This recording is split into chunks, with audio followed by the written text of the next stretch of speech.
Kemenangan yang nanti-nantikan oleh Irfan Al-Hamidi dalam lawan TP 150 ini. Permulaan yang baik yang ditunjukkan tadi oleh Azroy dan rakan pasukan yang tinggal di belakang, tapi Azroy bermula dengan baik dan berada di hadapan. Dan Kasma yang strateginya berawal menjadi dan mengikori Azroy agak lama. Dia berada di kedudukan tempat yang kedua. Melihatkan 15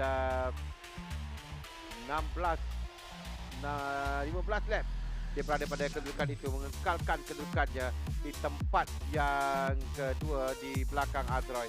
Tapi Irfan Al-Hamidi yang mengakui bahawa dia tidak bermula dengan baik dan terpaksa mengejar. Dan ini lap yang 15, dia dapat memintas Kasma dan dia ada lagi 5 lap untuk memintas Azroy. Dan Azroy yang tadi menurut Azroy dia ada masalah sedikit dengan rantai, rantai agak berat dan tidak dapat untuk mengekalkan kelajuan dan momentumnya.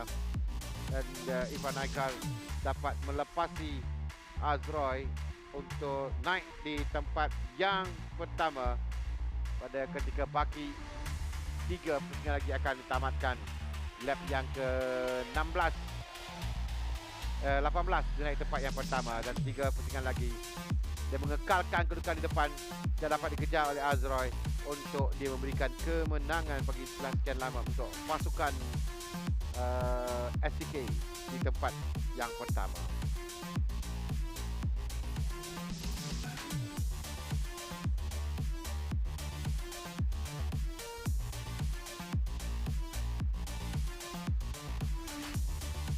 Kemenangan untuk Irfan Al-Hamidi. Azroy Kemanu tempat yang kedua.